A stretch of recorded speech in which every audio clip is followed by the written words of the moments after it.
Hello, Assalamu alaikum everyone. I'm Kaleem and in this video I'll teach you about present continuous tense. तो आज हम इस tense की different forms और इसके different uses के मुतल्लिक डिटेल में जानेंगे. So let's get started.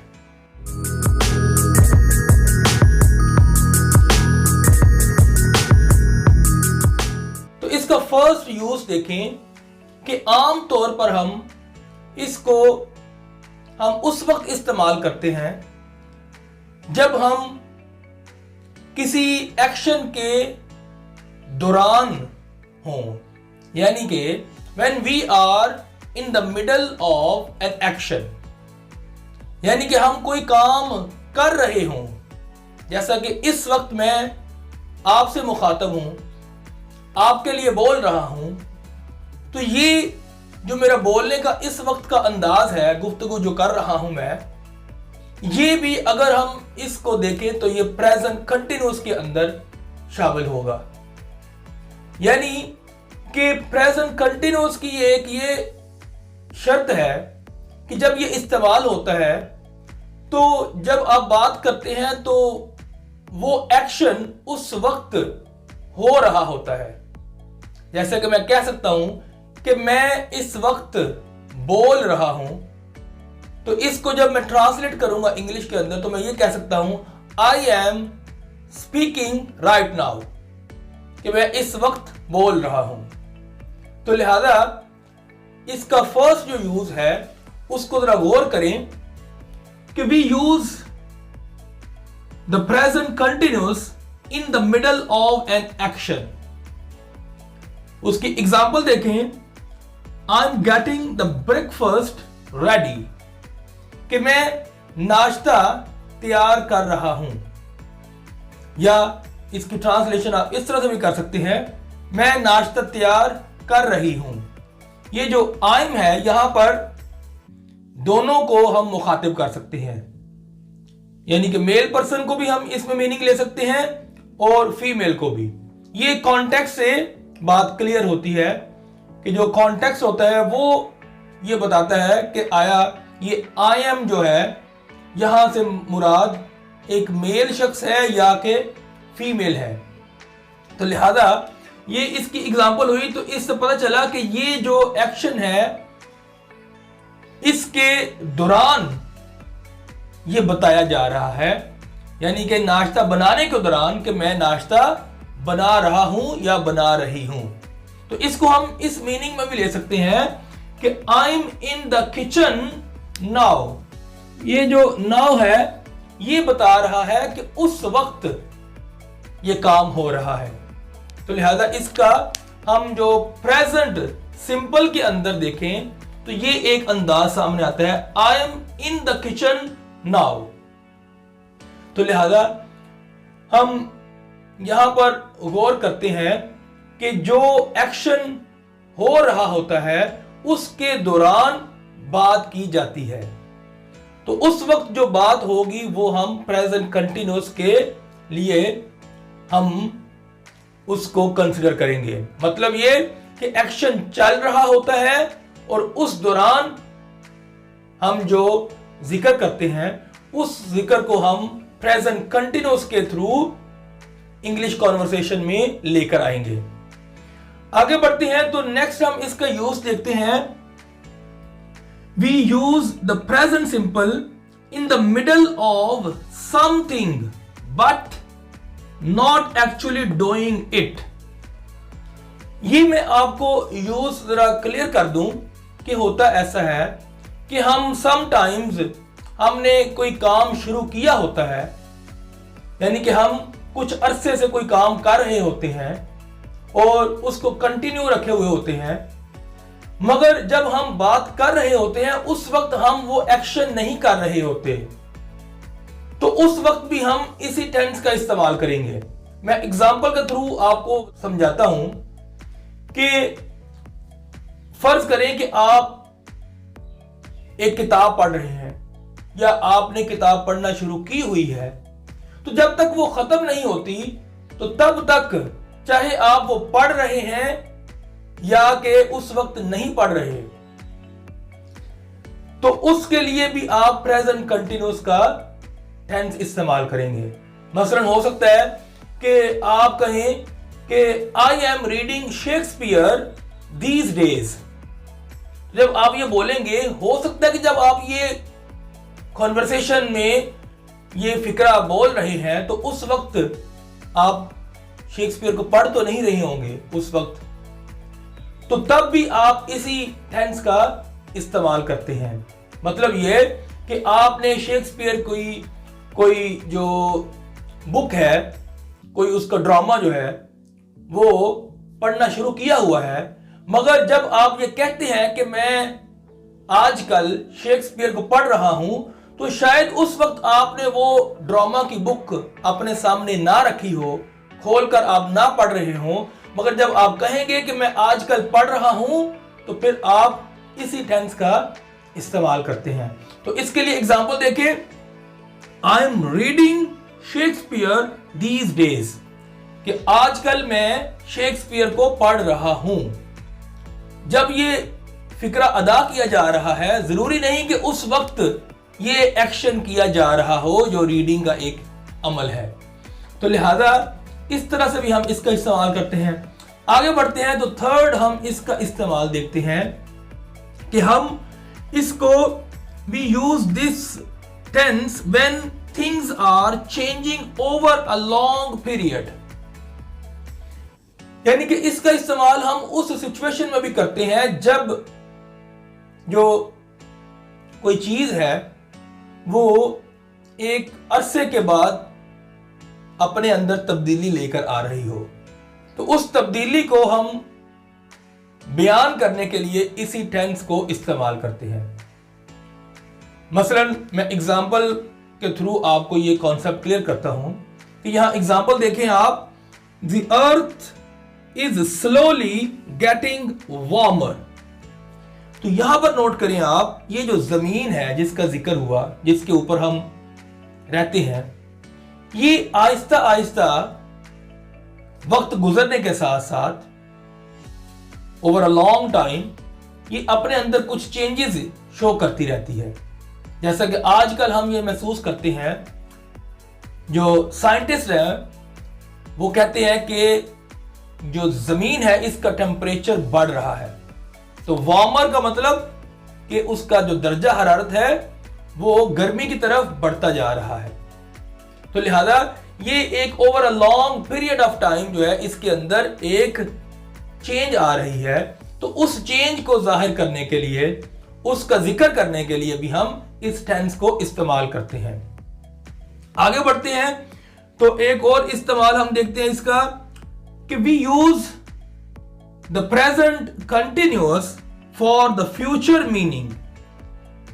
ये पॉइंट अगर आपको याद हो तो मैंने आपको प्रेजेंट सिंपल के अंदर भी बताया था कि उसके अंदर भी हम फ्यूचर मीनिंग देने के लिए प्रेजेंट सिंपल का इस्तेमाल करते हैं। उसी तरह से हम यहां पर भी प्रेजेंट कंटिन्यूअस का भी इस्तेमाल करते हैं फ्यूचर मीनिंग के लिए, जब हमने कोई प्रोग्राम तय किया हो कि मैंने कल या उसी दिन शाम को, यानी कि नियर फ्यूचर के अंदर कोई आपने प्रोग्राम सेट किया हो और आपने उसको कंप्लीट करना हो, तो उस इंटेंशन को शो करने के लिए आप इस टेंस का सहारा लेते हैं। तो इसकी मैं एग्जांपल आपके सामने रखता हूं, यहां पर गौर करें, I am going to Lahore tomorrow, कि मैं कल लाहौर जा रहा हूं। ये उस वक्त अमल नहीं हो रहा, जैसा कि मैंने फर्स्ट यूज इसका जो है वो आपके सामने डिस्कस किया कि ये अभी कल का प्रोग्राम है, तो उसने आज ही कह दिया कि मैं जा रहा हूं, हालांकि वो उस वक्त तो नहीं जा रहा, जाना उसने कल है। तो इसलिए हम जो नियर फ्यूचर है उसके लिए भी इस टेंस को इस्तेमाल करते हैं। तो ये वो डिफरेंट इसके यूसेस हैं जो कि बहुत इंपॉर्टेंट है और आपने इनको मद्देनजर रखते हुए इस टेंस का इस्तेमाल करना है। अब यहां पर मैंने एक लिस्ट बनाई है आपके लिए उन वर्ब्स की जो कि आम तौर पर हम इस टेंस के अंदर इस्तेमाल नहीं करते। आम तौर पर है, मगर उसकी कुछ स्पेसिफिक जो सिचुएशन है उनके अंदर हम उनका इस्तेमाल कर भी सकते हैं। तो वो मैं आपके सामने रखता हूं। तो यहां पर देखिए आप, ये जो वर्ब्स हैं, जैसा कि वर्ब्स ऑफ परसेप्शन, इसमें वर्ड है सी, हेयर, स्मेल, नोटिस और रिकॉग्नाइज। ये वो वर्ड्स हैं कि जिनके साथ हम ing को आम तौर पर प्रेजेंट कंटिन्यूअस के अंदर इस्तेमाल करने के लिए नहीं यूज में लाते, यानी कि इनके साथ आम तौर पर आप ing का इस्तेमाल नहीं करेंगे आम जो इसका जो मीनिंग है उसके अंदर। मगर कुछ स्पेसिफिक सिचुएशंस ऐसी होती हैं जहां पर इसका मीनिंग बदल कर हम उसका इस्तेमाल जब कर रहे होते हैं, तो उस वक्त हम इनके साथ, इन वर्ब्स के साथ सी, हेयर, स्मेल, नोटिस, रिकॉग्नाइज, इनके साथ ing को इस्तेमाल कुछ स्पेसिफिक सिचुएशंस के अंदर हम कर भी सकते हैं, मगर आमतौर पर हम नहीं करेंगे। इसी तरह से आगे देखिए, तो वर्ब्स ऑफ अपेयरिंग, तो उसमें अपेयर, लुक, सीन, ये तीन आपने वर्ब्स याद रखने हैं कि इनके साथ भी आप इनका जो आम मीनिंग है वो कन्वे करते हुए ing का इस्तेमाल नहीं करेंगे। तो आगे बढ़ते हैं। तो एक और जो टाइप है वर्ब्स ऑफ इमोशन, इसके अंदर जो वर्ड्स हैं want, wish, desire, feel, like, love, hate, hope, refuse, prefer, ये जो वर्ब्स हैं जिनको हम वर्ब्स ऑफ इमोशन कहेंगे, इनका भी इस्तेमाल इस टेंस के अंदर हम नहीं करते, यानी कि इन वर्ब्स के साथ आप ing इनका आम मीनिंग देने के लिए नहीं इस्तेमाल करेंगे। हाँ, मैंने आपको पहले बताया कि कुछ स्पेसिफिक सिचुएशन के अंदर जब इनका मतलब बदल रहा होता है तो उस वक्त हम ing का इस्तेमाल कर भी लेते हैं। एक और किस्म के यहां पर वर्ब्स हैं, वो भी हम आमतौर पर इस टेंस के अंदर इस्तेमाल नहीं करते, और वो कौन सी काइंड है? Verbs of thinking. इनके अंदर हम शामिल करेंगे think, suppose, agree, believe, consider, trust, remember, forget, know, mean, understand, imagine, mind. ये वो वर्ब्स हैं जो कि वर्ब्स ऑफ थिंकिंग कहलाते हैं। तो इनका भी हम आम इस्तेमाल इस टेंस के अंदर नहीं करेंगे। तो ये वो डिफरेंट यूसेस हैं जिनको आपने ज़हन नशीन करना है और इनके मुताबिक आपने इस टेंस को इस्तेमाल करना है। अब मैं यहां पर आपको, क्योंकि हमारी जो नेटिव लैंग्वेज है वो उर्दू है या पंजाबी है या इस तरह से कुछ सिंधी बोलते हैं, कुछ बलोची बोलते हैं हमारे, क्योंकि डिफरेंट जो प्रोविंसेस हैं उनके अंदर डिफरेंट लैंग्वेजेस जो है वो बोली जाती हैं। तो उन्होंने अपनी लैंग्वेज के मुताबिक इस टेंस का इस्तेमाल करना होता है, क्योंकि जब हम अपने नेटिव लैंग्वेज को दूसरी लैंग्वेज जो कि हमारी टारगेट लैंग्वेज होती है, जिसको हम सीख रहे होते हैं, उसके लिए जब हम उसकी तरफ बढ़ने की कोशिश करते हैं तो फिर हम अपनी जो जुबान है उसके अंदर कुछ सर्टेन जो थिंग्स हैं उनकी मदद से हम टारगेट लैंग्वेज को सीखने की कोशिश करते हैं। तो उस वक्त आपको ये कुछ फिर एक पहचान जो है वो याद रखना पड़ती है कि हमारे उर्दू के फिकरात जो हैं उनके आखिर पर वो कौन से वर्ड्स होंगे जिनके लिए हम इस टेंस को इस्तेमाल करते हैं। तो ये इसकी पहचान बन जाएगी। तो याद रखें कि उर्दू के फिकरात के आखिर पर रहा है, रही है, रहे हैं वगैरह आता हो तो तब हम इस टेंस का इस्तेमाल करते हैं। तो ये वो उर्दू की पहचान है जो कि आपने याद रखनी है। अब हम इसकी डिफरेंट फॉर्म्स जो है उनको डिस्कस कर लेते हैं कि इसका इस्तेमाल हम किस तरह से इसके जो डिफरेंट सेंटेंसेस हैं वो बनाते वक्त करेंगे। तो यहां पर आपने जब इसकी बेसिक फॉर्म देखनी है तो उसके अंदर पॉजिटिव सेंटेंसेस के लिए आपने फर्स्ट ऑफ ऑल सब्जेक्ट को लेकर आना है। सब्जेक्ट 3 किस्म के हो सकते हैं, first person, second person, third person, और फिर इनके अंदर हम इनको सिंगुलर और प्लूरल के हवाले से भी डिवाइड कर सकते हैं। मगर ये सारी कॉम्प्लिकेशंस आपको जो सिंगुलर और प्लूरल के हवाले से हैं वो यहां इतनी खास तंग नहीं करने वाली।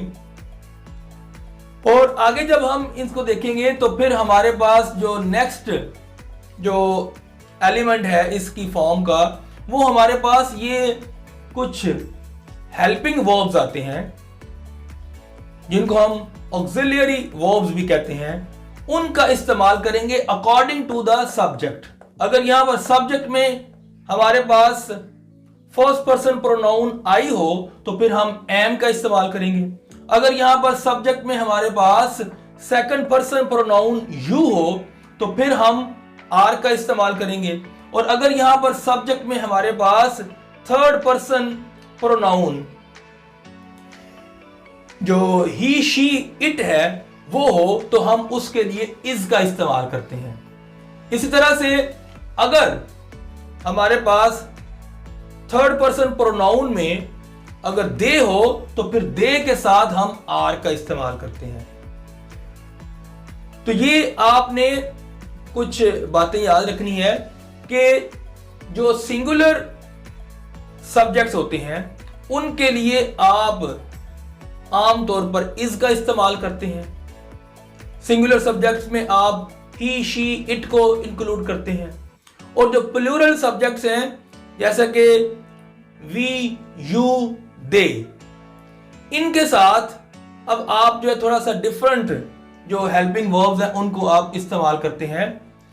तो आई के साथ जैसे कि मैंने पहले बताया आपको एम आप इस्तेमाल करेंगे, जबकि जो यू, दे और वी है इनके साथ आप आर का इस्तेमाल करते हैं। तो लिहाजा इनको आपने मद्देनजर रखना है। आगे बढ़ते हैं तो अब हमने जो वर्ब की फॉर्म है वो यहां पर भी फर्स्ट फॉर्म को लेकर आना है, मगर उसके साथ कुछ इजाफा करना है। यानी कि हम फर्स्ट फॉर्म के लास्ट पर ING को साथ उसके जोड़ेंगे और वो एक नई फॉर्म बनती है जिसको हम इंग्लिश में इंग फॉर्म भी कहते हैं। ING फॉर्म या इंग फॉर्म, ये भी हम उसको एक नाम देते हैं। उसके बाद फिर रेस्ट ऑफ द सेंटेंस आ जाएगा। अगर आगे ऑब्जेक्ट आता है तो ऑब्जेक्ट ले आएंगे, एडवर्ब आता है तो एडवर्ब ले आएंगे। इसी तरह से डिफरेंट अदर थिंग्स जो है वो सेंटेंस के अंदर इंक्लूड हो सकती हैं। अगर इंट्रांजिटिव जो वर्ब है तो वो अपने बाद में ऑब्जेक्ट नहीं लेगा, जैसा कि मैंने लास्ट आपको लेक्चर में बताया। और अगर ट्रांजिटिव जो वर्ब है वो फिर अपने बाद में ऑब्जेक्ट भी लेता है। तो उस तरह से हम इसको फिर जो है वो इस्तेमाल में लाएंगे। मैं अब आपके सामने कुछ एग्जांपल्स रखता हूं ताकि ये आपको कॉन्सेप्ट जो है वो क्लियर हो जाए। मसलन फर्स्ट एग्जांपल देखें, आई एम या आई एम, ये कॉन्ट्रैक्टेड फॉर्म है इसकी आई एम की, चाहे आप आई एम लिखें या आप आई एम लिखें, इट्स अप टू यू। आप दोनों तरह से इसका इस्तेमाल कर सकते हैं। I am reading a news paper, यहां पर आप गौर करें तो आपने यहां पर ये सब्जेक्ट आई एम देखा, आई को देखा सब्जेक्ट के तौर पर, और फिर आगे जो ये एम है ये इस दूसरे एलिमेंट के तौर पर यहां पर आ गया, क्योंकि आई के साथ मैंने बताया आपको आप एम को इस्तेमाल करते हैं। और आगे ये V1 रीड और फिर साथ आपने ING को जोड़ दिया तो ये रीडिंग बन गया। और आगे ये आपके पास ऑब्जेक्ट आ गया a news paper. Next example देखिए, अब ये आर के लिए हमने ये एग्जांपल नोट करनी है। यू आर फॉरगेटिंग समथिंग, यहां पर आपने देखा कि यू के साथ आपने आर इस्तेमाल किया। इसी तरह से आप वी के साथ भी आर इस्तेमाल कर सकते हैं। इसी तरह से आप दे के साथ भी आर इस्तेमाल कर सकते हैं इस टेंस के अंदर। यू आर फॉरगेटिंग समथिंग, तुम कुछ भूल रहे हो। इस तरह से हम इसकी उर्दू करते हैं। तो या ये उर्दू का फिक्रा है तो आप इस तरह से उसकी इंग्लिश बना सकते हैं। आगे देखें तो जो हमारी ये पॉजिटिव फॉर्म है, उसकी जो लास्ट एग्जांपल है द ट्रेन इज कमिंग, कि ट्रेन आ रही है। तो यहां पर आप नोट करें, ये जो ट्रेन है ये एक सिंगुलर सब्जेक्ट के तौर पर यहां पर इस्तेमाल हो रही है, तो इसके साथ हमने इज का इस्तेमाल किया जो कि यहां मैंने लिखा हुआ है। तो इसके बाद आपने ये वर्ब की फर्स्ट फॉर्म के साथ आईएनजी को जोड़ा तो ये कमिंग बन गया। कम के साथ आपने आईएनजी लगाया तो ये कमिंग बन गया। यहां पर क्योंकि ये इंट्रांजिटिव वर्ब है तो आगे हमारे पास कोई ऑब्जेक्ट नजर नहीं आ रहा। द ट्रेन इज कमिंग, तो लिहाजा ये वो डिफरेंट इस्तेमाल है।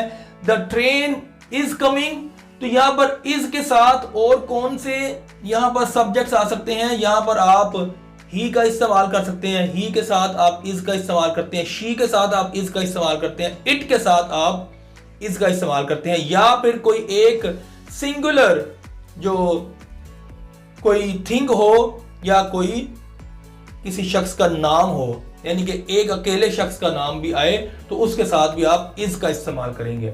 मसलन Ali is trying to avail an advantage, तो इस तरह से आप कह सकते हैं अली इज ट्राइंग, जो आपने बोला तो अली के बाद में आपने नोट किया इज आया, और इस तरह से आपने किसी एक जो सिंगल पर्सन है उसका अगर नाम आ रहा हो सेंटेंस के अंदर तो उसके बाद में भी आपने इज का इस्तेमाल करना होता है। आगे बढ़ते हैं, तो अब हम इसकी नेगेटिव जो फॉर्म है उसके हवाले से कुछ देखते हैं कि क्या वो इंपॉर्टेंट थिंग्स हैं जो कि यहां पर हमारे सामने आती हैं। तो सबसे पहले वंस अगेन हमारे पास सब्जेक्ट होगा, फिर वही am for I, are for they, we, you, या एक से ज्यादा चीजों यानी कि दो या दो से ज्यादा चीजें या दो से ज्यादा अशखास के अगर नाम आ रहे हैं तो उनके लिए भी आप आर का इस्तेमाल करेंगे। आगे आप देखें तो इज है, तो जैसे मैंने पहले बताया इज का इस्तेमाल आप ही, शी, इट या फिर किसी एक चीज या एक शख्स के नाम के साथ आप इसको इस्तेमाल करेंगे। आगे बढ़ते हैं तो फिर हम देखते हैं कि इसके बाद आप इसको नेगेटिव सेंस देने के लिए नॉट का इस्तेमाल करेंगे, और फिर उसके बाद आप V1 और साथ उसके आईएनजी फॉर्म जो है वो मिलाते हुए एक इंग फॉर्म जो है वो लेकर आएंगे, या आईएनजी फॉर्म जिसको हम कहते हैं उसको लेकर आएंगे। तो लिहाजा इस तरह से ये इसका नेगेटिव सेंटेंस बन जाएगा। अगर आगे ऑब्जेक्ट वगैरह या कुछ और चीजें हैं तो वो फिर आगे आप इंक्लूड कर सकते हैं।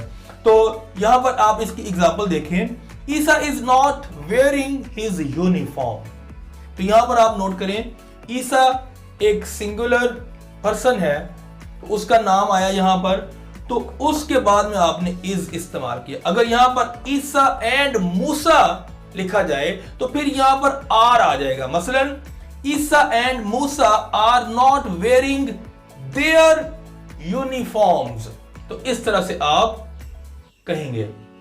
ये जब आप दो यहां पर जब पर्सन ले आए सब्जेक्ट के तौर पर, तो लिहाजा according to the situation, according to the subject हम ये इज, आर या एम का इस्तेमाल करते हैं। आगे बढ़ते हुए अब हम इसकी इंट्रोगेटिव फॉर्म देखते हैं कि जब हम इसके सवालिया फिक्रे बनाएंगे तो उसमें आपको इसकी फॉर्म किस तरह की नजर आती है। तो इसमें हम सबसे शुरू में अब ये जो हेल्पिंग वर्ब्स हैं यानी कि ऑक्सिलियरी वर्ब्स जो हैं उनको लेकर आएंगे। या तो एम आएगा शुरू में, या आर आएगा, या इज आएगा अकॉर्डिंग टू द सब्जेक्ट। फिर आगे उसके फौरन बाद सब्जेक्ट लेकर आएंगे आप। फिर उसके बाद हम वर्ब की फर्स्ट फॉर्म के साथ आईएनजी को मिलाकर एक इंग फॉर्म बनाकर वो यहां पर प्लेस करेंगे, इस्तेमाल करेंगे। और आगे अगर आपके पास ऑब्जेक्ट है तो वो ले आएंगे, और दूसरी चीजें अगर आपको मिल रही हैं उनका जिक्र करेंगे। आगे इसकी दूसरी फॉर्म देखते हैं, तो हम WH वर्ड का इस्तेमाल करते हैं एज ऑब्जेक्ट शुरू में, और उसके बाद हम एम, आर, इस में से कोई एक जो रेलेवेंट एलिमेंट है उसको इस्तेमाल करते हुए हम आगे सब्जेक्ट को लेकर आएंगे और फिर हम V1 प्लस ing फॉर्म का इस्तेमाल करते हुए इस सेंटेंस को कंप्लीट करते हैं। तो इसकी मैं एग्जांपल आपके सामने रखता हूं। तो यहां पर आप कहेंगे हु इज कलीम इंटरव्यूइंग।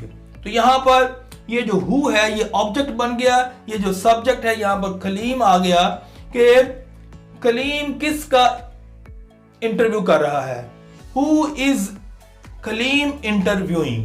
तो लिहाजा यहां पर कलीम सब्जेक्ट है और जो हु है ये ऑब्जेक्ट है। आगे अब हम यही जो WH वर्ड है इसको सब्जेक्ट के तौर पर जब इस्तेमाल करेंगे तो थोड़ा सा ये सेंटेंस जो है यानी कि इसकी फॉर्म जो है वो बदल जाएगी। तो ये इस तरह से सेंटेंस बन जाएगा हु इज इंटरव्यूइंग कलीम, यानी कि इंटरव्यू कौन कर रहा है, कलीम का, यानी कि कलीम का इंटरव्यू कौन कर रहा है। तो इस तरह से जब हम बोलेंगे तो यहां पर जो ये ऑब्जेक्ट है ये अब कलीम हो जाएगा और ये जो WH वर्ड था हु ये सब्जेक्ट बन जाएगा। तो ये आपने याद रखना है यहां पर कि ये थोड़ा सा ट्रिकी पॉइंट है कि WH वर्ड जो होता है इसको खुसूसन जो हु है इसको हम एज सब्जेक्ट और एज ऑब्जेक्ट जो है हम इस्तेमाल करते हैं। तो लिहाजा इसका इस्तेमाल जो है थोड़ा सा ट्रिकी है, तो इसको आपने मद्देनजर रखते हुए इसको इंट्रोगेटिव सेंटेंसेस के अंदर इस्तेमाल करना है। अब हम इंट्रोगेटिव और नेगेटिव फॉर्म जो कि कंबाइन होकर इस्तेमाल होती हैं उनको डिस्कस कर लेते हैं। तो फर्स्ट जो फॉर्म है हमारे पास, यहां पर हम एम आर इज, फिर सब्जेक्ट, फिर नॉट और उसके बाद फिर हम जो वर्ब की फर्स्ट फॉर्म है उसके साथ ing को मिलाकर इंग फॉर्म बनाकर लिखेंगे और फिर रेस्ट ऑफ द सेंटेंस अगर मौजूद है तो वो हम उसको लेकर आएंगे। तो इसको हम एग्जांपल के तौर पर ये कह सकते हैं कि am I not going to Lahore. तो यहाँ एक आपने देखा कि मैंने एक सेंटेंस आपके सामने रखा जिसमें आपको इंट्रोगेटिव प्लस नेगेटिव जो एलिमेंट्स हैं वो मिलते हैं। आगे अब हम WH वर्ड के साथ इसकी फॉर्म चेक कर लेते हैं। तो यहां पर जैसे मैंने यहां पर आपको समझाया इंट्रोगेटिव के अंदर, तो यहां पर भी हम उसी तरह से WH वर्ड को एज ऑब्जेक्ट इस्तेमाल कर सकते हैं। तो जब ये एज ऑब्जेक्ट इस्तेमाल होगा तो हम कहेंगे who is Kaleem not interviewing. तो यहां पर आपने देखा कि कलीम जो है वो सब्जेक्ट हो गया और हु जो है यहां पर ऑब्जेक्ट के तौर पर आ गया। और आगे जब हम इसको WH वर्ड को सब्जेक्ट के तौर पर इस्तेमाल करेंगे तो फिर हमारे पास ऑब्जेक्ट जो है यहां पर चला जाएगा। तो इसको हम इस अंदाज में करेंगे कि who is not interviewing Kaleem. तो ये वो एक अंदाज है जिसकी मैंने एग्जांपल आपके सामने रखी। तो ये जो खुसूसन WH वर्ड के साथ इनकी जो कंस्ट्रक्शन है, यानी कि जो WH वर्ड के साथ इनकी फॉर्म्स आती हैं वो थोड़ी सी ट्रिकी हैं, उनके अंदर आपने खुसूसन तवज्जो देनी है और इस कॉन्सेप्ट को अच्छी तरह से अंडरस्टैंड करते हुए इसकी जो मुख्तलिफ फॉर्म्स हैं उनको अच्छी तरह से ज़हन नशीन करना है। मुझे उम्मीद है कि आज के लेक्चर में आपको काफ़ी हेल्पफुल जो है वो बातें सीखने को मिली होंगी। Thanks for watching my video and until my next video, bye bye.